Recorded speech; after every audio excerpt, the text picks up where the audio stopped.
Today, we recap the winter meetings with Noah Hiles of the Pittsburgh Post-Gazette. You're listening to the Bucko Banner podcast brought to you by the Just Baseball Media Network. Cue the music. Rockin' one-on-ones, yeah, she compliment my taste. Whiskey in my lemonade, cause I like the way it tastes. Best seats at the Pirates, can they let me run the base? Yeah, my time is like my money, cause I can't afford to waste. Wifey is a lawyer, take my date to my dates. Order steak by the plates, and in case after case, run my race at my pace, clear the grass of the snake. Welcome back, ladies and gentlemen. I'm Adam. He's Scott. We're joined by Noah Hiles of the Post-Gazette once again, and he is back from the winter meetings where he broke the biggest story of the week for Pirates Twitter and has everybody up in arms. The world is on fire right now, Noah. What do you have to say for yourself? I don't understand why it's on fire, first off. Don't shoot the messenger. Well, listen. Things did happen, and you reported on them, and you did a hell of a job along with Destin down there in Dallas. First things first, man, how was it? I know it was your first time covering the team at the winter meetings. Kind of bring us through the recap, anything cool that you saw, the food that you ate. It looked like you were chowing down on some good barbecue. How was it? Yeah, I mean, it was cool. I you don't get a lot of free time, but at the same time, you feel like you didn't do a ton. And, at the end of the week, you look back, you're like, okay, yeah, I wrote a lot, I reported a lot, you feel good about it, but it's a lot of just taking laps around a giant hotel, and it's laid out. It was very spread out, and while you're walking around, you might just walk past Nelson Cruz or Aaron Boone or Scott Boras or whoever, and you try to, at least for me, I spent some time before the winter meetings and set up, just touch base with a lot of people I knew, a lot of people whose information I had, saying, hey, if you got 10 minutes, I'd love to meet up with you, just chat for a little bit. And I didn't really have any agenda for anyone specific. It was just kind of meet people because I'm still relatively new to covering the Pirates, and just start talking and find out what I can find out. And if it's just building a relationship with someone, that's great. If they casually mention something about the Pirates, that's also great. If they mention something about another team or connect me with someone else who can, lead me to a trail, that's cool too. And it's really helpful also to have two people on your team, where a lot of people who are going there, they're the only person from their outlet. Having Andrew there, I mean, we had a really good plan going in, and I feel like we executed it. Every day we had a story that I thought did really well. Made a lot of traction. We were able to break front office news. We were able to break news of their first major league contract they offered someone this offseason. And obviously we reported a pretty big story on Wednesday that got some national attention. So it was successful in my opinion. It was fun. Wasn't as big of a party as some people in the baseball community make it out to be. But it is cool to be ordering a beer at the bar and you look to your left and there's a big league manager in there, and just bumping into other reporters that you've always respected and getting to know them. A lot of it was a lot of fun. Nice. Yeah, I mean, it's a great place to network. I remember when I went to the Grand Ole Opry in Nashville in, I think, 15, and that place is massive. So I can only imagine what Dallas was like. But you run into everybody. It's a great place to network. But as a reporter, are you... I'm assuming you were in the MLB draft lottery, in the Rule 5 draft. Outside of those scheduled events, did you meet with any Pirates brass, or is it just networking like you said? No. I met with people in the front office. I met with agents. I met with, those are basically the two things. Yeah. And I mean, and it's not, and that's just always been my goal when I just meet with people that I encounter. People, some of them might turn into sources or whatever, but I'm not a person who likes every encounter I have to be transactional, even if I am there for work. Sometimes it's just getting to know people. And I think if people get to know you well enough, then maybe they might want to have a mutually beneficial relationship with you where you can, they can trust you with information and for it to be reported correctly. So, you meet up with people in the front office. Every day we spoke with Charrington. That was an organized thing. It was around 3:00. And then every day had its own thing. There was the Rule 5 draft one day, which might have been the most pointless thing I've ever covered in my entire life. There was the draft lottery, which is probably also up there. And there were other things too. Like there was a BBWAA writers meeting. There was a breakfast, just different events that you could go to. So there was scheduled stuff, but it was on you to how you used your free time. And Sure. if you planned accordingly, and if people knew who you were, you could fill it pretty well. Did you go down the slide? I did not. I saw the slide. It was a big slide. And I wanted to be the reason that Jim went down the slide.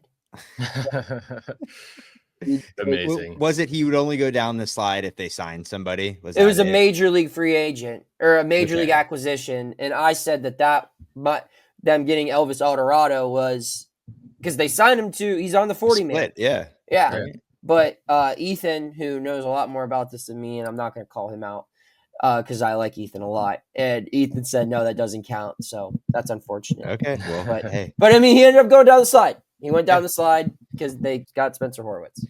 Let's before we get into like some of the signings and stuff like that, there was a front office move, right? We brought in, I think, is it Michael Voltmer from the Dodgers to be pro scouting coordinator or he's director? basically the head of professional scouting. Okay, nice. I mean, I'm assuming good reputation comes from a good organization. Any tidbits there that we can get excited about? I guess I don't know. Many people pay attention to the pro scouting department, but well, I mean, they should because this is how the Pirates are going to win games. And it's easier to just follow the payroll and follow what they do in free agency and the trades they make and the guys they draft and develop. But the people in these positions need to be better at their jobs than the Brewers guys are, than the guys and girls, the people. The Pirates front office needs to be better than the Cardinals front office, needs to be better than the Brewers front office, the Reds, the Cubs. That's the only way they're going to end up being competitive consistently. And so I like the idea of bringing in Voltmer. I liked, it was Tenenbaum was the other guy from Cleveland. Yeah. Good organizations to pull from. Good organizations, young people who understand the modern game and who are progressing quickly. This guy had been promoted 4 times in, I believe, 7 years. Wow. And when your first job in baseball is for the Los Angeles Dodgers, you must know ball. He's got a Louisville grad, was a manager for the baseball team. And again, he's been a part of decisions that led to a championship. And that's what you're hiring him to do in Pittsburgh.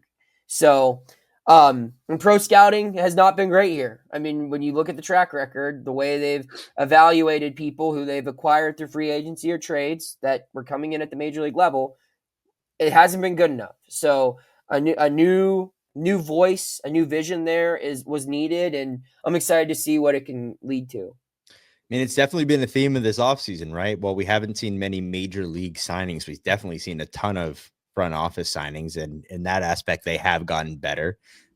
But I think Scott and I may have discussed this a couple episodes ago when Sherrington spoke at his end of the season presser, which I want to get into the words he had the other day because he spoke with a lot more conviction than we're usually used to hearing him in front of the press. But he mentioned getting better a lot, and they have gotten better in that aspect in terms of filling positions of need, creating positions as you have mentioned multiple times on this show.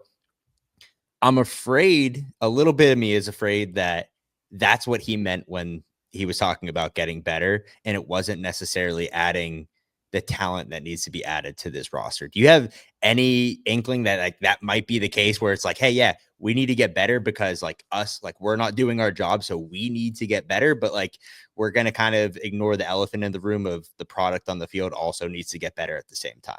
I think when he says we, he means everything, but I think you're right for the most part, where it's in the sense where it's like, we're never going to outspend. It's kind of like that iconic scene from Moneyball. If we try to play like the Yankees in here, we will lose to the Yankees out there. That's what he's saying in a different way. And it's not wrong.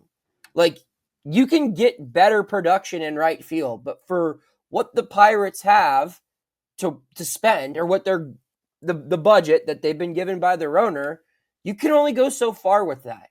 Your best way that you're going to get consistent competitive baseball is by doing better, finding talent at the low levels, by drafting it and developing it and trading for it, once those guys get to the final year of their deal, flipping it and starting that process all over.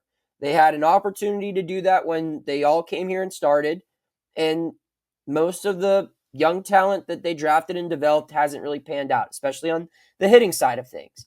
So, yeah, I mean, I think it's a twofold thing. Like, you've got to get better players, but the way for the Pirates to get real, true impact players isn't going to be from spending money. It's just not.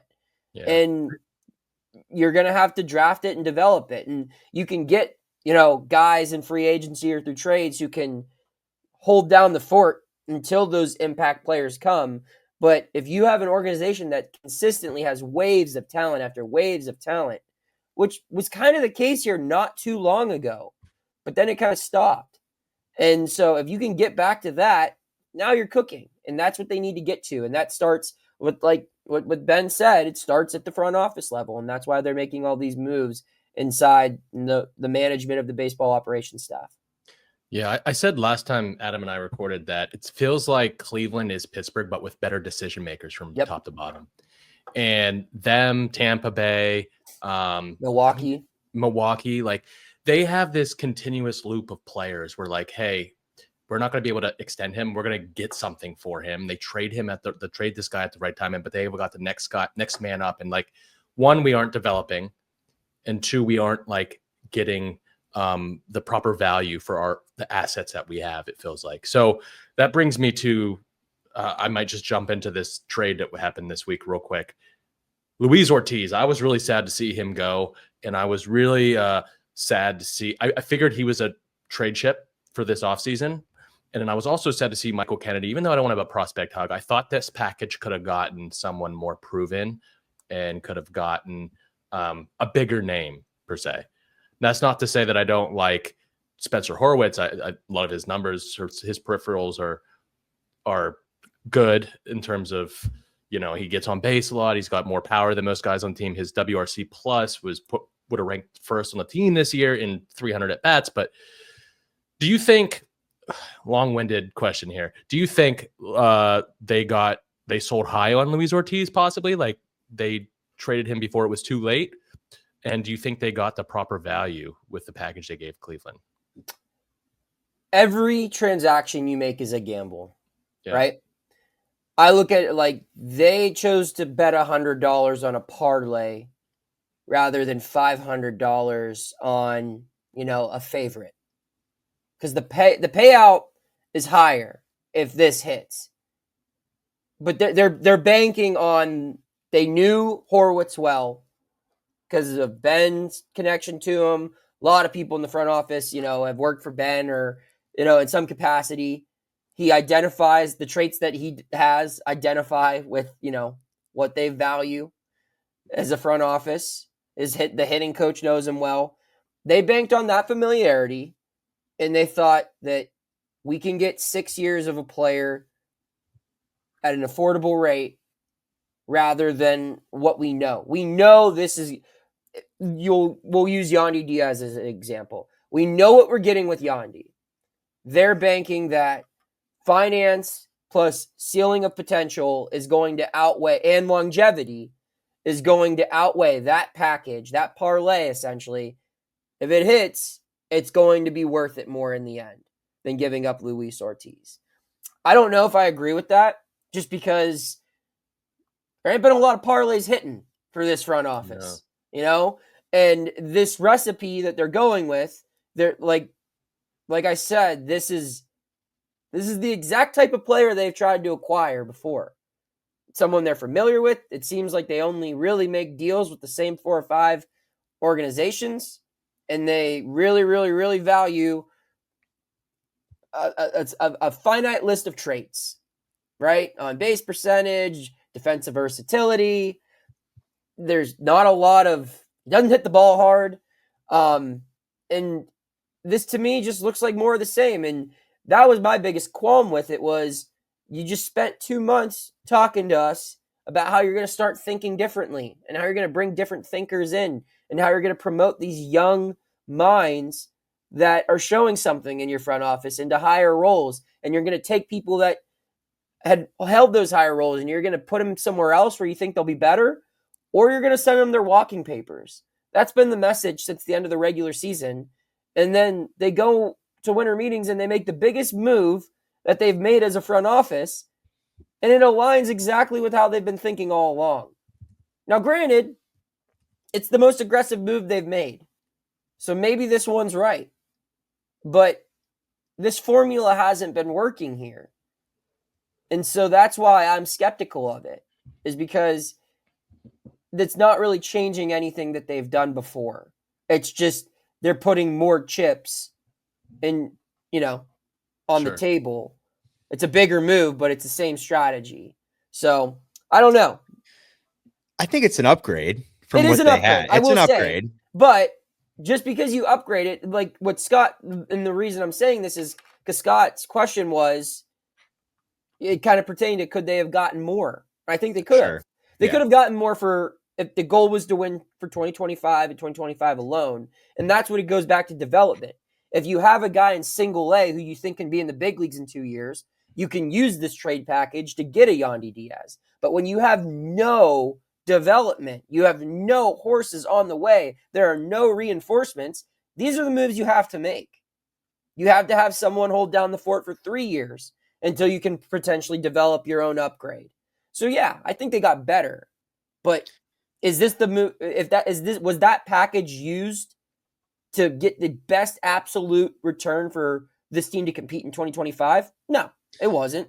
It was used to make this team have a potential plus value player for the next 5 seasons. Yeah. Right.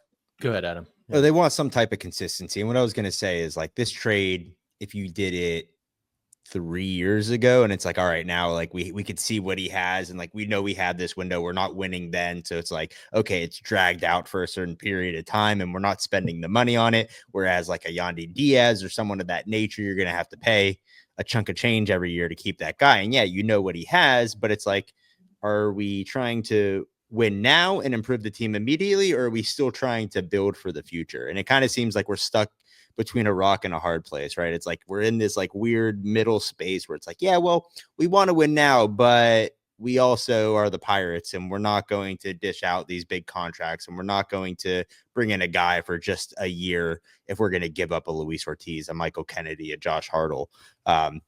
So I'm like, I'm turning around on the trade a little bit. Like, I'm still like, I don't want to complain too much because I'm like, hey, they made a move. This is better than what they had before. I would have liked it. My ideal situation would have been like, you make this move 2 weeks ago in order to save money and then go spend that money on a Tyler O'Neill. Then I would have been like, okay, like that maybe adds up a little bit for me. But now I know they're probably not going to spend that money on that type of caliber of a player, nor is that type of caliber of player out there for them anymore in their price range. So then it's like, yeah, I understand where you're coming from. What's the biggest value with the Luis Ortiz? Why did Cleveland want Luis Ortiz? It's the same reason the Pirates wanted Horwitz. Sure. It's the control, right? Control. He's a 25-year-old pitcher. If your strategy was to trade a young arm with control for a player, for a bat with control, you should have traded a better arm with control for a better bat with control. If that's the route you were going to go, then this should have been Jared Jones. I would hope they get a better return, like a exactly. much better return. That's my point. Is if you're willing to deal a young arm with control for a bat with control, then deal your better arm with control to get a better player. Yeah. Give me someone who's gonna make your fans feel a little bit more confident than Spencer Horwitz, because you could go get a player who has that level body of work, or like that limited body of work. But would fans feel more confident, or would any baseball mind feel more confident in Heston Kjerstad or, Spencer Horwitz? I mean, Kjerstad just based off the pedigree and everything. Right, exactly. So like that's the type of thing where it's like, if that's the route you're gonna go, if you're confident that that's the route, then go all in. Don't take the safe route. Like, see, that's where I was just about to go, and off of what both of you guys just kind of said. I don't want to be mistaken for like a prospect hugger, but like we have limited resources. We have a deep system of arms, I'd say, but I want to maximize our assets to get the best available piece.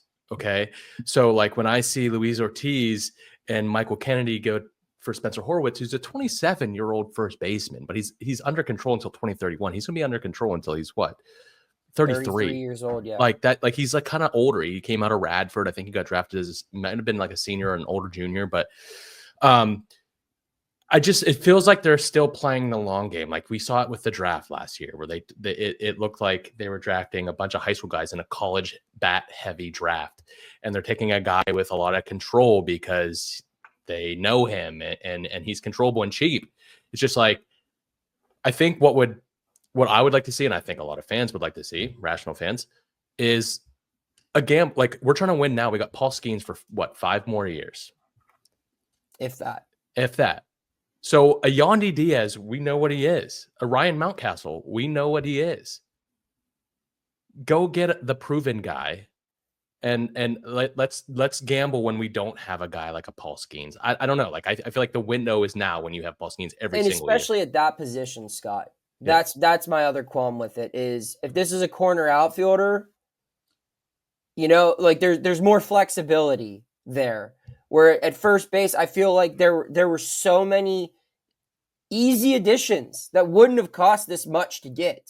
Like you probably could have got Diaz for less, maybe Mountcastle for less. You could do a lot more at the first base position there. Where now it's like, well, what's the plan for Reynolds' future now? Yeah. If that's your first baseman for 5 years, is it just DH? Maybe. You know, and I get it. Like you shouldn't be thinking that far down the line, but that's kind of what this move makes you do. And so I would have preferred, like it's a gamble, but it's not going all in either way. Where if you trade Keller, you could have cleared up enough financial flexibility. Actually, I know, don't shoot me because I use that term, but not a great thing to say, I guess, this week, but nonetheless, you clear up space where you could get young talent and established talent. Or if you trade a Jones, then you can get the hitter equivalent of Jones, which is what this team needs. I don't think Horwitz is the hitter equivalent of Luis Ortiz. Would we have been more upset? I know you just said, listen, I would have rather for like a corner outfield. And we talk about Heston Kjerstad a lot being like the perfect fit for this team. Has half the major league at-bats that Spencer Horwitz has. Mm-hmm. Are we still having that same conversation in terms of like, hey, we traded for a guy with very little major league experience? Or are we saying like, hey, and he's 25, so it's a 2-year difference. Like, are we still having the same reaction here? Or are we a little bit more happy with that deal, that hypothetical deal rather than the Horwitz deal? I am. I'm way more satisfied. So what I would be. I'm curious. I want to read the room a little bit here because it's like it's one of these things. Also, it's like, hey, we could sit here and try and grade this out, but like we're not going to know until we know, right? And like I hope Luis Ortiz kills it in Cleveland, but at the end of the day, he's not a Pirate anymore, so we have to focus on what we have right now. And speaking about Jared Jones and Mitch Keller, I know that was like a very hot topic with the article that you came out. If you haven't read it yet, go read it. It's a very good piece. I think you came out with another piece today. As well. That was very good. So go check those out on the Post Gazette, Noah Hiles. But a lot of people were like, hey, why the hell would we get rid of Jared Jones? Why the hell would we get rid of Mitch Keller? And if you simply just go look at the pitching contracts that are given out right now, you should be listening to anything and everything that's on the table outside of Paul Skeens. Like this is like where you try and capitalize and where you get creative. I'm a little bit hesitant with Jared because I like that he's a 23-year-old pitcher that can throw gas, and like I hope he develops a third pitch and can be a great number 3 for this rotation for years to come. But like someone like Mitch Keller, which to a lot of fans, their head explodes, right? It's like, we just gave this guy 5 years, $77 million. We extended him. He's the veteran guy on the team. He's been Mr. Consistent for the most part. I mean, we could talk about his end of the season qualms, but he could yield a great return for a couple major league at bats. And some team would be like, yeah, like we're trying to compete now and we only have to pay this guy $15 million a year. Like for another team, that's like the steal of a century. So like, I wanted to kind of get like where you were coming from. I know like you mentioned, we use the term financial flexibility and that doesn't sit right with Pirates fans, but like, I understand where the article is. I know Scott does. And we had a little bit of an extensive talk on like hypothetically trading Mitch Keller or Jared Jones. Where do you sit with like either of these two? Are the Pirates actively shopping? Like I think that's where people are getting a little bit confused. Are the Pirates listening or are the Pirates actively shopping? I think they just made it known that like, hey, these guys make us an offer. And I agree with you, Adam. That is absolutely what you should do. When you see what Max Fried is getting paid or Severino's getting paid or what the White Sox got for Garrett Crochet, a guy who's been a starter for like one season. This is what you do.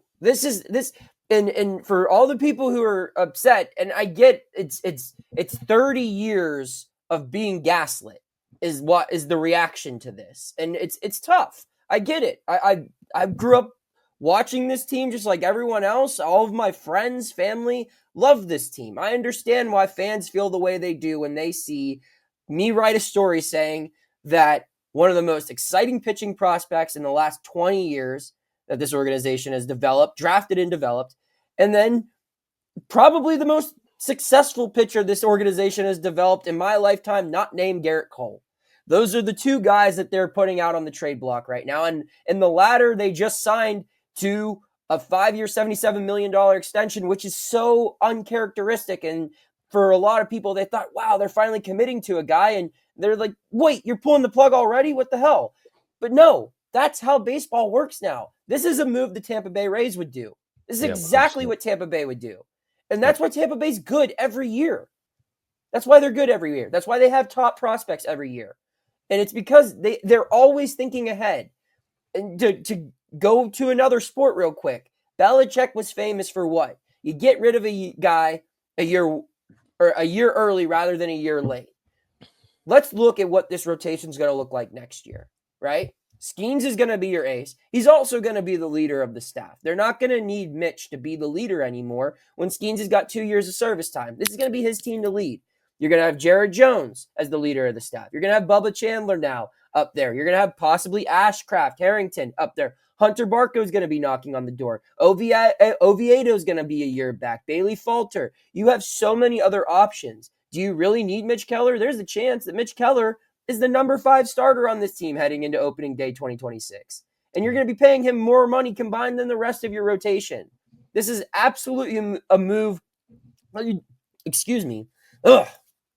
Been talking a lot recently.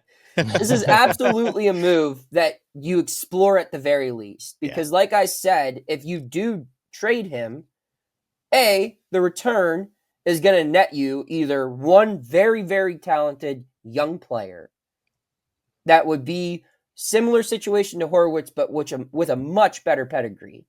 Yep. Or you might just be able to get an established big leaguer at a lower price. If you traded Keller for, and I know we keep going back to this guy, and I wouldn't trade Keller for Yandy Diaz, but like, let's say you traded Keller for a guy who had 3 years and $30 million remaining on his deal. You're still saving money. And you're trading that, and then you have leftover money to spend on your bullpen or on another position or invest however you want it. And that's not being cheap. That's being savvy. And I get that. Well, I get that one, media literacy is a very, very big problem in this country. And two, it is, and again, I think a lot of people are scarred.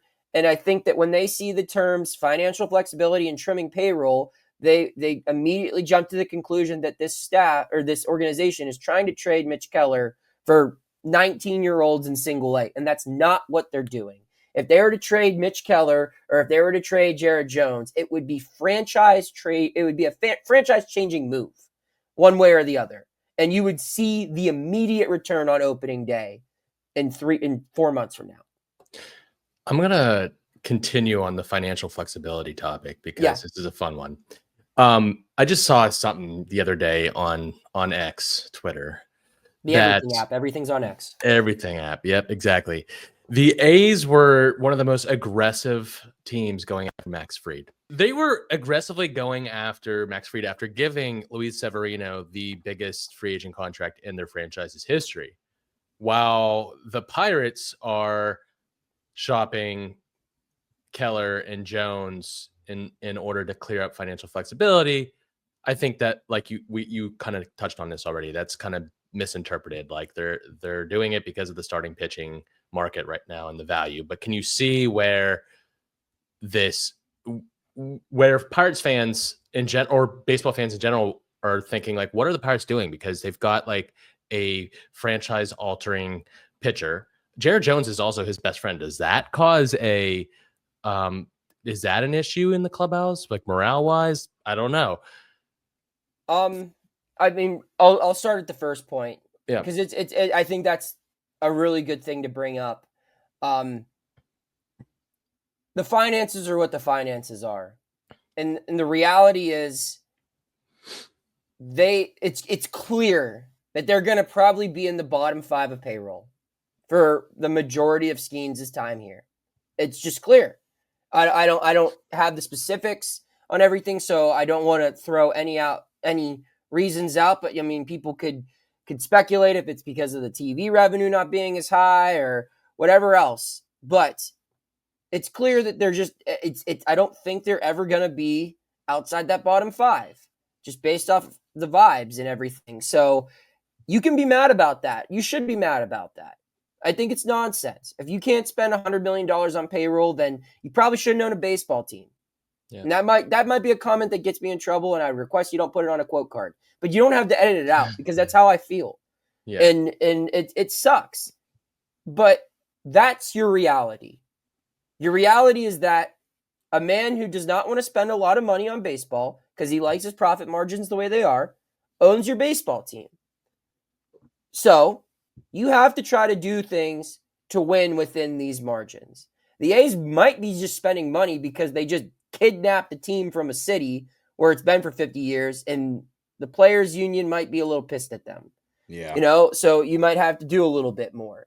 And maybe one day the Pirates will feel that type of heat, not because they're taking the team from Pittsburgh, but because they'll feel some pressure and have to act.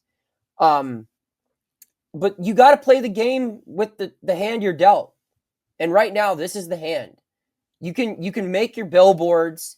You can cry on social media. At the end of the day, that's not the only person who decides if this team's going to spend more money is Bob Nutting. Yeah. And I think we all know his vision here.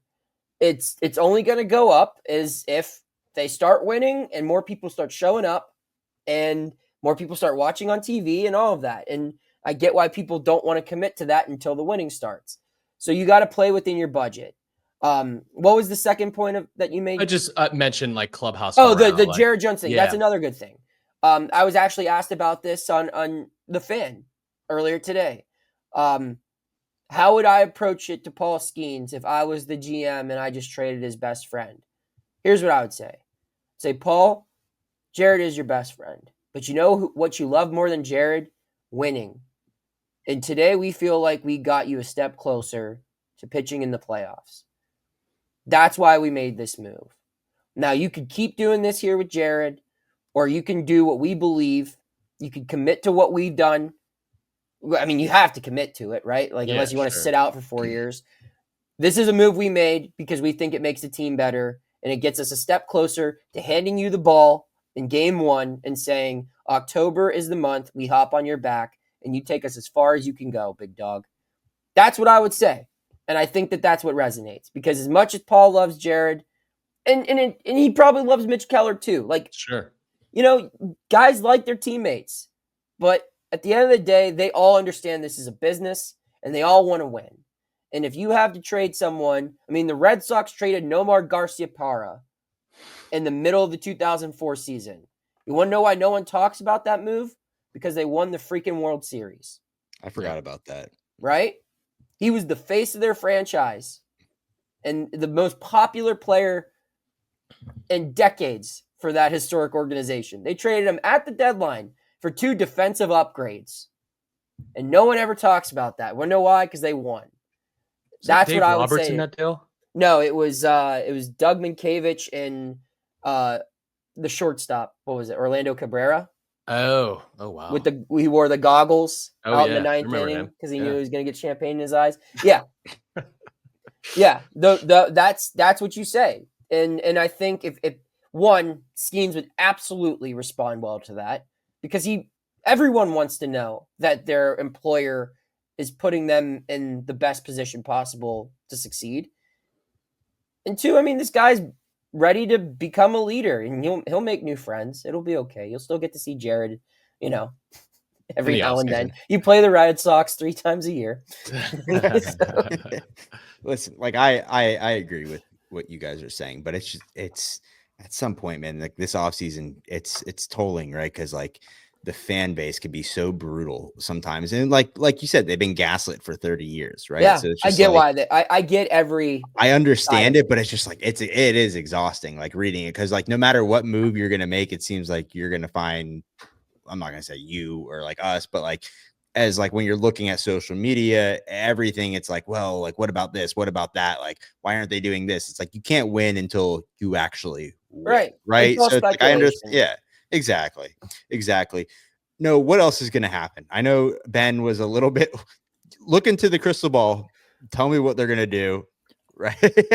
So wait, Adam, before we continue, Adam, you were saying that you thought his comments were more direct and at the Sure. beginning Like, of I the winter mean, meetings. yeah, like I said, I thought he spoke with more conviction. He was like, yeah, listen, we know we need to score more runs than the other team to win ball games. Like, we know That's that, that's which is like, that's baseball 101, mind blown. boys. Like, you got to win. You got to score more runs to win. Like, that's step one. But like he said, yeah, we got to add a corner bat. Like, we got to add relief arms. Like, we got to add offense to this team. And it's like, all right, yeah, like, fuck yeah, man. Like, let's go do it. And then they made that trade. And then I think you might have asked the question, Noah. It's like, hey, like, what else is something I'm That's where I was paraphrasing? Like, discouraged. right. That's Like, where I was where else discouraged. are we going here? Like, what can we expect? And it's like, well, we still got a couple more months. Like, spring training's coming up. Like, we'll see. We're not going to rush it.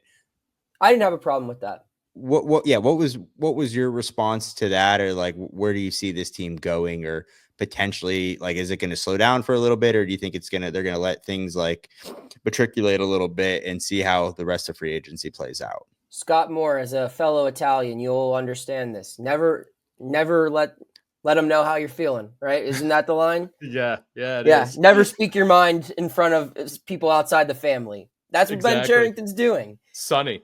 Yeah, exactly. And I think that, and quite frankly, I think he's been a little too candid in the past. He's kind of left his cards on the table, and I saw he had, a red too, so I made sure to play a green Uno card, next time around. So, I think, yeah, I mean, every general manager should use calculated language when speaking with the media. Absolutely. And I wish they wouldn't. It would make my job a lot more fun and easier, but that's smart. So, the question, are you talking about the quote that I tweeted? It was like, Yeah. yeah, it was after the Rule 5 draft. It was right after my story came out saying that they were open to trading Keller and Jones. And I would have felt like a coward if I would have wrote and reported that story. And I wasn't going to ask him before I reported it in front of a whole bunch of other people and give them the opportunity to report what I'd been working on all week. But after that came out, I wanted to say, all right, and it had extra validity because between the time we talked to him on Tuesday and Wednesday, they had traded a starting pitcher. So I wanted to say, we talked about that move. I had my story out and I said, all right, well, are you still open to trading other pitching? Because you've talked about how that's strength.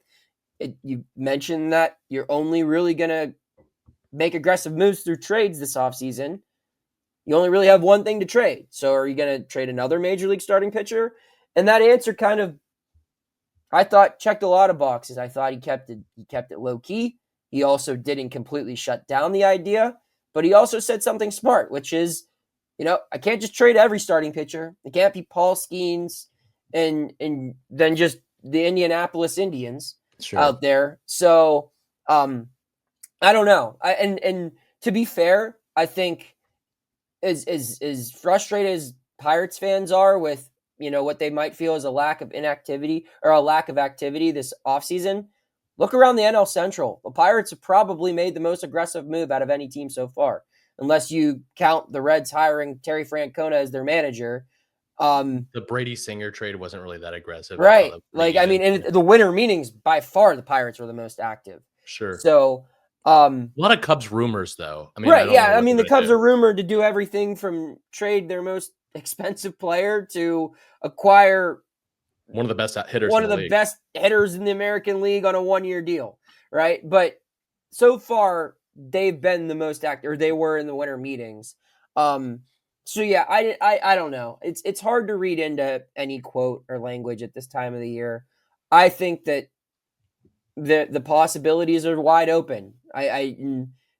Everyone wants a plan because people are anxious. People have their hopes up because you have this once in a lifetime type pitcher on your roster, and you would like the stability to know who's going to be in your outfield. You want to draw up the lineup on the back of a napkin while you're at Starbucks and just think, wow, I can't wait to watch them play. But the reality is they got to wait to see other things unfold. They don't have the finances to go out and control their own destiny and bring in an elite player. They have to let other dominoes fall. They have to let the first dog get to the bowl, or I guess an analogy would be they're the hyenas who run in and eat the scraps after the lions are done eating. And they've got to wait for the lions to make their move before they can plan their method of attack and pick out what scraps best suit them for their upcoming journey. Yeah. Real quick, want to talk about the other signing that we had, reliever Elvis Alvarado. I didn't have too much on him. We talked about him in our last episode a little bit.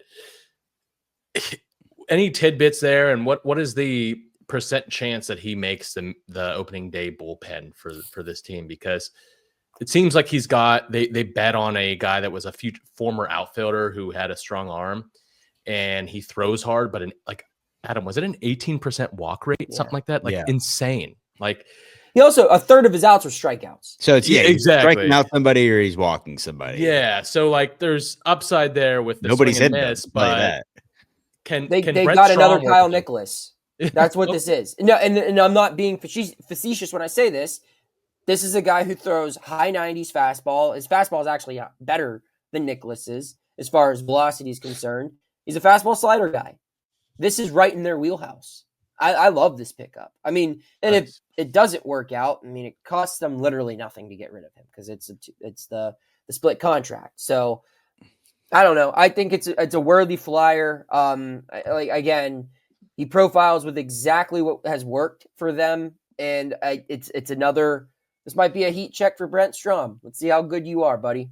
How about bullpen? I mean, bullpen's definitely, and I think this was in your article for the 5 takeaways from the winter meetings. They need bullpen help. Like that's a big concern here going forward. And I think they have 2 left-handed pitchers in their whole 40-man, which I think is Bailey Falter and Joey Wentz. I mean, do you expect them to acquire a left-handed reliever or sign one via free agency? We got AJ Minter, I think Ryan Yarbrough, like Tim Hill, guys like that. There are some options out there. I mean, I'm expecting that's probably going to be their next move other than an outfielder. Yeah. I think I wrote in the article, I based off conversations I had with, league sources, they're not going to make a Chapman type deal this year as far as getting that upper echelon leverage arm. I would expect a couple of Ryan Baruckis type to be added. Like that Yarbrough kind of fits that bill. Yeah, right. And like a $1 to $2 million deal. And that's not that bad of an idea. And I think something that we might see more from them this year, which they probably should have did a little bit last year, is they always talk about positional flexibility on the field, like as far as position players go. You've got all the starting pitching. You can only start 5-6 guys a week. Falter. So Falter, Oviedo, let's see how he looks after. And I mean, and if you get into the back end of the year and you find an established starting 5 and Thomas Harrington and Braxton Ashcraft are still sitting in Indianapolis, or Michael Burrows, why not give them a chance to pitch some innings? Those guys can probably cover 2 innings if you need them to in the dog days when your bullpen's running thin, and they all have options. That's a big part of this too. How many times did poor Ryder Ryan have to get DFA'd, Oh my and they had to hope for Snip, Ben snap, Heller. snip, snap, Right? snip, snap. Yeah. Like, I mean, I mean, I always thought Indianapolis Airport have to know him on a first name basis. So like, I always thought that Oviedo had like a bullpen as a fallback plan because I think he's got stuff and he's like 6'9". If you ever stand next to him, the guy's like huge. yeah, he's huge. Yeah, like that's what I'm saying is they have so many options to where whoever doesn't necessarily work out in the rotation, it's not like you have to ship them away like a Quinn Priester. And they don't have, aside from Keller, everyone else is on a rookie deal. So it's not like you can trade them to get more financial moves to make other, clear up finances to make other moves. So if you're not in the starting rotation, you should be in the bullpen this year. Right. Whew, man. I just while you guys were talking about bullpen, I was thinking about the percentage chance of Jack Sawinski starting in right field next year. I totally blacked out for a second. And that kind of scares me. I don't want to think he's on about the it, active roster. I'll be shocked. I'm looking at the outfield free agents. Buddy. I'm just saying. I mean, I would not be shocked. So let's temper expectations, I guess. But yeah, I'm setting myself up for failure here. But I'm looking at the names that obviously we've discussed before in the Tyler O'Neills, Michael Conforto. And then it's, the list, it becomes very thin after that in terms of who Kepler is the only name that I'm really interested in. What about Randall Grichuk? He's a good Grichuk. Yeah. Good defensively. He provides some power. He had a higher WAR. He was a better player than Kepler last year. Yeah. +2 WAR. Yeah. Okay. I'm all for it then. So let me read. I listed these names in my story. I'm curious which ones. Give me your top 3 out of these names in order. Okay. Bader, Kepler, Winker, Jason Hayward, Randall Grichuk, and Taylor Ward. So Hayward, wait, hold on. Hayward, Ward, and who was the last one? There's Grichuk. Who's the second? Okay, Grichuk. Yeah. Okay. I Bader just does. I mean, it's not pushing the needle for me in terms of a bat to this lineup. It's really only a center fielder only. Do we? Yeah. Is a fourth outfielder? Left field. Left works at PNC Park, but it's just the bat, man. I'm not bringing in somebody to hit 200. I'd probably, if I'm going to put guys at the top here, I'd probably circle Kepler, Winker, Grichuk. See, I'm off of Winker simply because of the defense. And I know the bat would be an upgrade. How many left-handed bats do they need? Yeah, True. exactly. Fair. I think I'm Grichuk, Kepler, Hayward as a veteran presence. Taylor, I'm back. I might be back on. Or Taylor Ward. Are you on Taylor Ward? Let me read you some numbers. Okay. Taylor Ward would have been 3rd in WAR on the Pirates last year. Okay. Behind only Reynolds and Cruz. He had 25 home runs, which would have been 2nd on the team. He had a 111 OPS plus, which I believe would have been 2nd as well. What was his WRC? Let me look that up. I got you. Because I know it's crazy. Spencer Horwitz would have had the highest one on the team last year, which is kind of funny. His WRC plus was 111. Okay, so he'd have been 3rd or 4th, I think. Because I think O'Neill was 114. Reynolds was 115. So he'd have been 4th. Or 3rd. Yeah, I get that the defense isn't there, but I think I'm too focused on the defense aspect right now. They need to score runs. They need to score runs, and they need to hope O'Neill's a better outfielder at this point. I mean, you could, if you want defense, then sure, Max Kepler's probably a good option. Harrison Bader's a good option. I still would try to trade for Dalton Varsho. That's actually probably the best option out of everyone. Yeah, and they. But who knows what the Blue Jays are doing because they just acquired a second baseman with getting paid $19 million a year or something like that. Yeah, they hit 210. He has a 680 OPS. Yeah.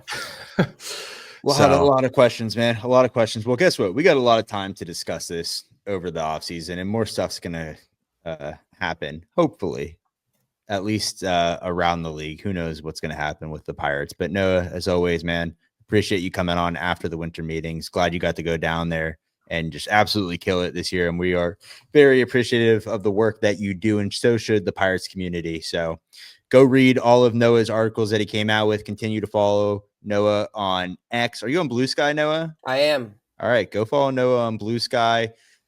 Wherever else you could find Noah, go hit that follow button. Follow us on Instagram, X, TikTok, Blue Sky, OnlyFans, and YouTube. Go subscribe, share. We'll also link your articles from the winter meetings in our episode description, so check those out as well. Yeah, absolutely. And then go to buckobanter.com, get some merch, and then be nice to somebody. Holidays are coming up. Don't be a dick. How about that? Put it on a quote card. Until next time, raise it. Raise it. Rockin' 101s, yeah, she compliment my taste. Whiskey in my lemonade, cause I like the way it tastes. Best seats at the Pirates game, they let me run the base. Yeah, my time is like my money, cause I can't afford to waste. Wifey is a lawyer, take my date to my dates, or the steak by the plates. And